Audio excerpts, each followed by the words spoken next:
오늘은 간직해야 할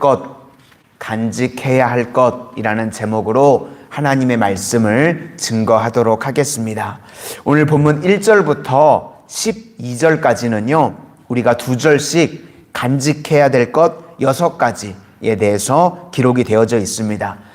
먼저 말씀을 붙들어야 되고, 그리고 두 번째는 이 말씀의 삶을 살아야 되고, 세 번째는 하나님을 신뢰하고, 네 번째는 겸손해야 되고, 다섯 번째는 첫 소산물을 하나님께 드리고, 여섯 번째는 징계를 가볍게 여기지 말아야 된다. 이 6가지 우리가 간직해야 된다라고 말씀해 주시고 있습니다. 첫 번째, 우리 차례대로 살펴보면 첫 번째는 말씀입니다. 이것을 잊지 말고 지켜야 된다. 그러면 장수와 평강의 복이 임하게 된다고 말씀하셨습니다. 우리 새벽에 나오는 우리 모든 성도님들은 삶 가운데 평강이 임하시고 장수의 복이 임하게 되시기를 주님의 이름으로 축원을 드립니다. 우리 1절과 2절 한번 보시도록 하겠습니다. 1절과 2절입니다. 시작. 내 아들아, 나의 법을 잊어버리지 말고 내 마음으로 나의 명령을 지키라. 그리하면 그것이 내가 장수하여 많은 애를 누리게 하며 평강을 더하게 하리라. 2년 전쯤으로 기억을 하는데요, 우리나라의 최고령 의사셨던 한원주 의사분이 소천하셨다는 기사를 본 적이 있습니다. 예수님 잘 믿는 분이셨는데요, 94세에 소천을 하셨습니다. 그런데 이분이 마지막까지 예수님 잘 믿고 말씀 붙들고 돌아가시기 한 달 전까지 병원에서 진료를 보시다가 돌아가셨대요. 원래는 산부인과에서 이제 시작을 하시다가 요양병원 내과로 옮기셔서 진료를 보셨습니다. 이제 평생 주님 의지하고 말씀 붙들고 사셨던 분인데, 이분의 이야기에 의하면 어떨 때는 정말 사랑만으로 병이 고쳐질 때가 많이 있었답니다. 그러니까 말씀 붙들고 하나님의 능력으로만 이렇게 치유되는 거를 많이 보셨대요. 94세 되신 의사분이셨는데, 그 이야기를 들으면서 저는 우리 새벽에 나오시는 성도님들은요, 94세가 아니라 적어도 100세까지는 저랑 새벽기도 하셔야 됩니다. 이렇게 나오신 이상 이제 어쩔 수가 없어요. 빼도 박도 못한다 그러죠. 100세까지는 저랑 같이 새벽기도 같이 신앙생활 하셔야 됩니다.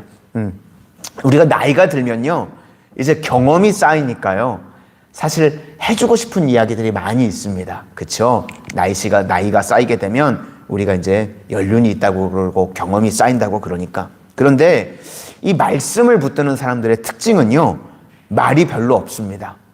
말이 별로 없어요. 이분도 돌아가실 때요, 3마디 하셨대요. 힘내, 가을이다, 사랑해. 이렇게 3마디 하고 돌아가셨답니다. 제가 개인적으로 잊지 못하는 한마디 이야기가 있는데요, 한경직 목사님께서 이제 말년에 남한산성에 기거를 하셨다고 하시죠. 그때 이제 저처럼 젊은 목회자들이요, 한경직 목사님을 찾아가가지고요, 그렇게 여쭸대요. 목사님, 저희 같이 후배 목사들을 위해서 해주실 말씀 없으십니까? 한 말씀만 해주십시오. 그때 정말 한경직 목사님께서 딱 한마디 말씀을 후배 목사님들에게 주셨대요. 목사님들, 예수님 잘 믿으시기를 바랍니다. 목회자들에게 주시는 말씀이셨으니까 예수 믿고 구원받으라는 이야기는 아니었겠죠. 이 땅을 살아가는 동안 정말 예수님 잘 믿는 사람이 되라 라고 하셨던 말씀이신데, 그 이야기가요, 아직까지도 저는 제 마음에 울림이 있는 말씀입니다. 사실 목사님, 장로님들이요, 예수님 잘 안 믿습니다. 그렇죠? 보니까 그런 것 같아요. 그런데 마지막 그 한마디 해달라고 하는데 예수님 잘 믿으시라는 그 이야기가 아직까지도 저는 잊혀지지가 않습니다. 그래서 저도 예수님 잘 믿는 사람이 되기를 늘 몸부림치고 있고, 우리 성도님들도 어느 곳에 계시든지 예수님 잘 믿는, 하나님이 기뻐하시는 하나님의 택한 백성들이 다 되셨으면 좋겠습니다. 그래서 이 말씀을 우리가 잘 붙들고 살아가게 되면요, 우리 삶 가운데 평강이 임한다는 거예요. 말씀 붙들고 살아가면 우리 삶에 평강이 임하게 되고 또 장수의 복이 임하게 되신다고 말씀하셨습니다. 오늘 말씀은 약속이잖아요. 그렇죠? 우리가 하나님의 말씀을 붙들면 우리 성도님들 삶 가운데 평강이 임할 뿐만 아니라 장수의 복도 임하게 되실 줄로 믿습니다. 두 번째는요, 말씀대로 사는 삶입니다. 그래서 인자와 진리라고 이야기를 했는데요, 그것을 목에 걸라. 무슨 이야기냐면 예전에 보니까요, 핸드폰 목에 거는 액세서리 같은 게 나와서 목에 거시는 분들도 많이 봤습니다. 그쵸? 왜 목에 걸죠? 잊어버리지 말라고. 그죠? 잊어버릴까봐 목에 거는 거죠. 그러니까 이 말씀대로 사는 것을 잊지 말라는 것입니다. 그러니까 인자는 헤세드, 사랑으로 번역할 수 있고요. 진리는 에메트, 하나님의 말씀이 진리 자체겠죠. 우리 3절과 4절을 한번 보시도록 하겠습니다. 3절과 4절입니다. 시작. 인자와 진리가 내게서 떠나지 말게 하고 그것을 내 목에 매며 내 마음판에 새기라. 그리하면 내가 하나님과 사람 앞에서 은총과 기중이 여김을 받으리라. 그러니까 인자와 진리, 말씀대로 살아가게 되면 하나님께는 우리가 은총을 받게 되고 사람들에게는 귀중히 여김을 받는다라고 말씀하고 계십니다. 세 번째는요, 하나님만을 신뢰하라라는 것입니다.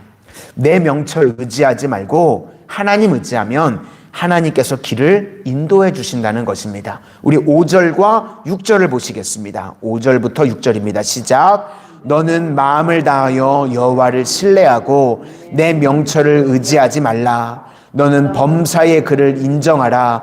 그리하면 내 길을 지도하시리라.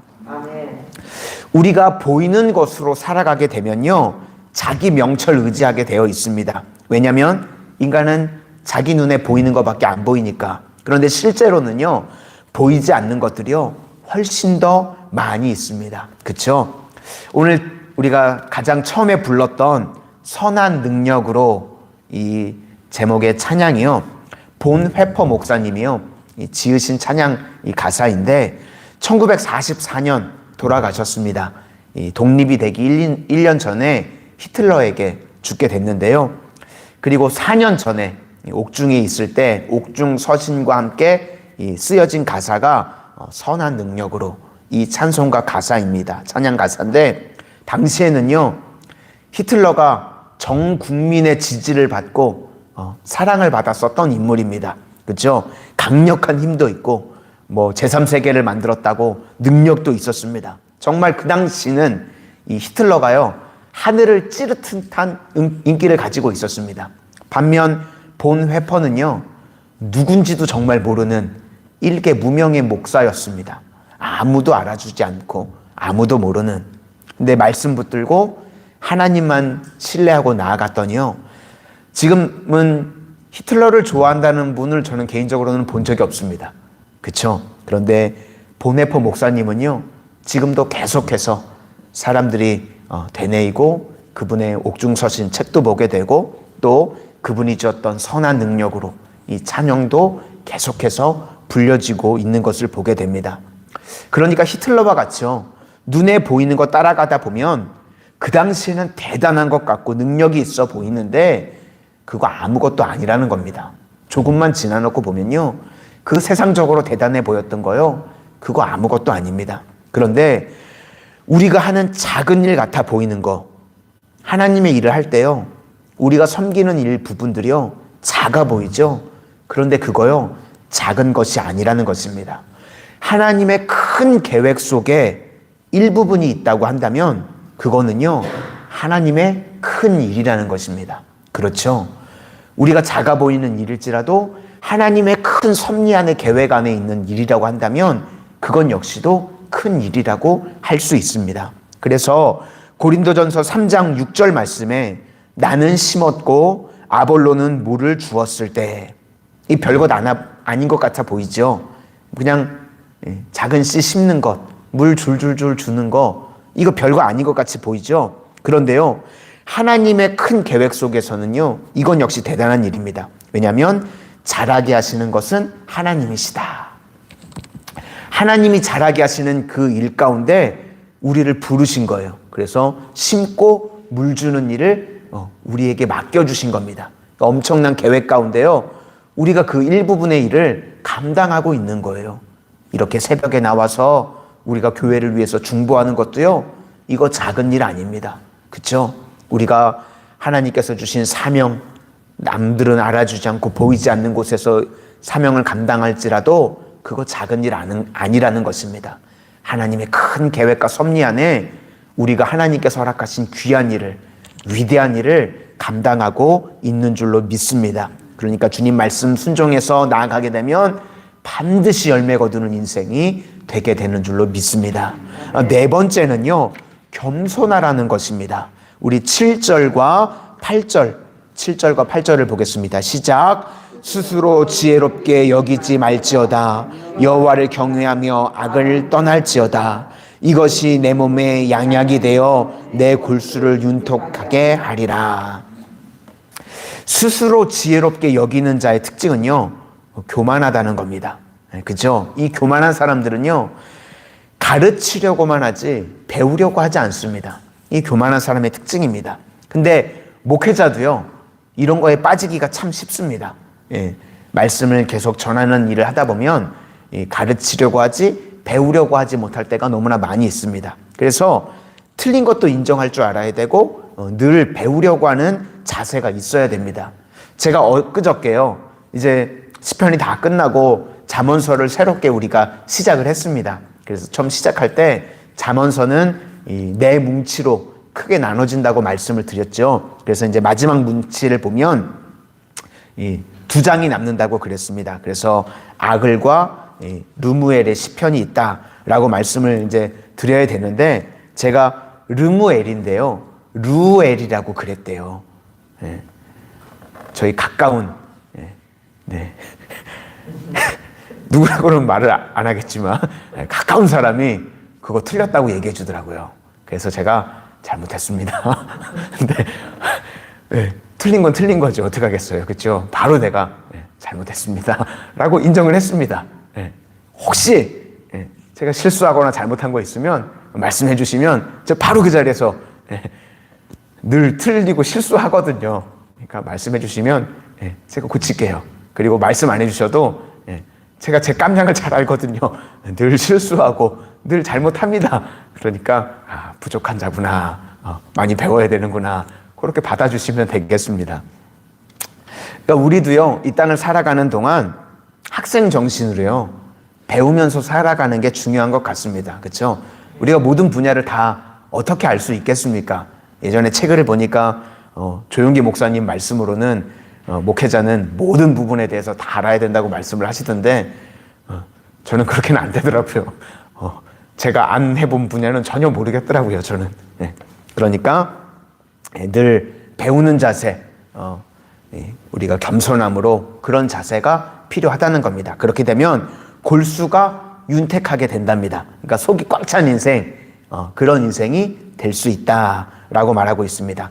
다섯 번째는요, 첫 소산물을 하나님께 드리라는 것입니다. 그것이 주님을 인정하는 것이다. 우리 9절과 10절 한번 보시겠습니다. 9절과 10절입니다. 시작.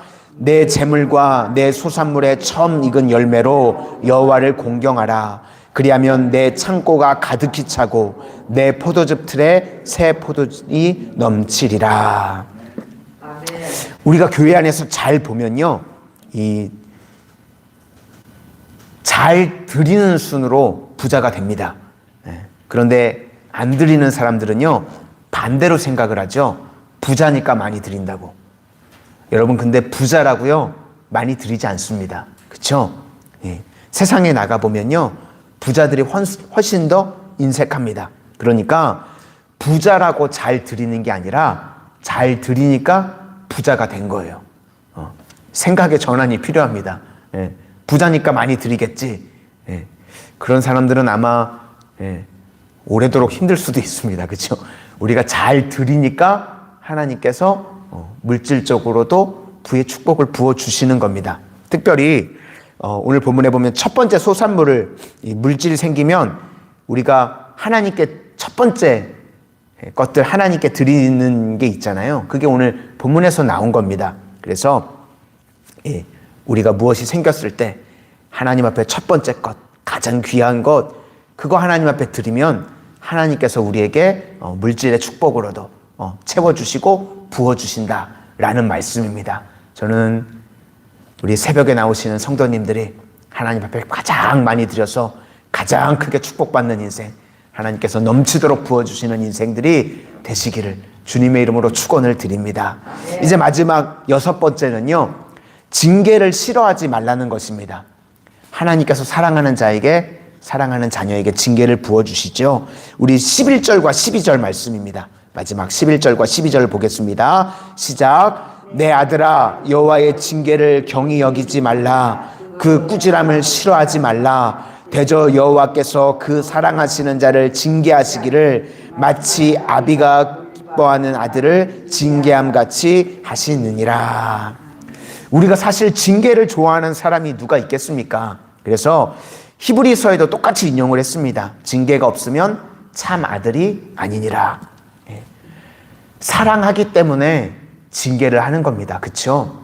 저도 자녀를 셋이나 키워보니까요, 때로는 야단도 치고 때로는 몽둥이도, 특별히 셋째는 몽둥이를 들어야 되더라고요. 첫째, 둘째는 몽둥이를 들어본 적이 없는데요. 하여튼 각양각색인 것 같아요. 근데 때리고 싶어가지고 야단치고 싶어서 부모가 그러나요? 몽둥이를 들면요, 그날 잠이 안 오더라고요. 마음이 너무 아파서. 이 어린 거 이게 때릴 데가 어딨나. 부모 마음이 그렇잖아요. 그렇죠? 더 마음이 아프고 잠이 안 옵니다. 근데 하나님께서도 그런 심정이시겠죠. 우리를 징계하시는 이유는 사랑하시기 때문입니다. 그렇죠? 우리가 죄악에 빠지거나 곁길로 가지 않도록 우리를 주님께서 인도하시기 위해서, 은혜 베풀어 주시기 위해서 우리에게 징계를 주십니다. 그리고요, 하나님께서는 우리를요, 광야로 이끌어 가십니다. 우리에게요, 뭘 주실 때요, 완제품을 주시지 않습니다. 뭘로 주시냐면 씨앗으로 주세요. 씨로. 그래서 그 씨를 받아서 심어서 열매 거두기를 원하십니다. 완제품을 준다, 그건 다 마귀의 유혹입니다. 그렇게 되면요, 무너지게 되고요, 교만하게 되어 있습니다. 그러니까 우리가, 하나님의 백성들은요, 광야를 통해서 거기서 열매 거두기를 원하신다는 것입니다. 하나님께서 우리의 삶 가운데 광야의 삶을 통해서 우리에게 더 풍성한 열매를 베풀어 주시는 은혜가 우리 삶에 임하게 되시기를 축원합니다. 이제 말씀을 마치겠습니다. 오늘 간직해야 될 것 6가지. 첫 번째는 말씀, 그리고 두 번째는 말씀대로의 삶, 세 번째는 하나님만을 신뢰함, 네 번째는 겸손함, 다섯 번째는 첫 소산물을 주님께 드림, 여섯 번째는 징계를 가볍게 여기지 않는 것. 이 6가지를 잘 품어서 오늘 주님께서 주시겠다고 약속하신 축복이 우리 성도님들과 우리 교회에 풍성하게 열매 맺기를 주님의 이름으로 축원을 드립니다. 기도하겠습니다. 사랑의 주님, 오늘 저희들이 이 땅을 살아가는 동안 간직해야 할 6가지에 대해서 말씀을 나누었습니다. 오늘 주님의 말씀, 또 말씀을 붙들고 살아가는 삶, 그리고 신뢰와 겸손, 그리고 첫 번째 소산물을 주님께 드리고, 또 이제 마지막으로 징계를 가볍게 여기지 않는 삶을 살아가게 하여 주셔서 하나님께서 예비해 놓으신 모든 은혜와 축복이 저희들 삶 가운데 넘치도록 부어지게 하여 주시옵소서. 예수님 이름으로 기도드립니다. 아멘.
주님이 저희 인생의 주님을 고백할 줄 알고 생각하게 하여 주시고 아버지의 주님 하나님을 징계하실 때 그것을 가볍게 여기지 않고 늘 주님 앞에 엎드릴 수 있는 하나님 택한 백성들 다 되게 하여 주시옵소서. 오직 주님만을 바라보고 오지 않는다. 하나님 나의 힘이 되시는 여호와 하나님 골고루에는 끌어주시옵소서. 일어나지게 하시고 회복되게 하시고 주님 붙들고 살아가는 모든 인생을 다 되게 하여 주시옵소서. 아버지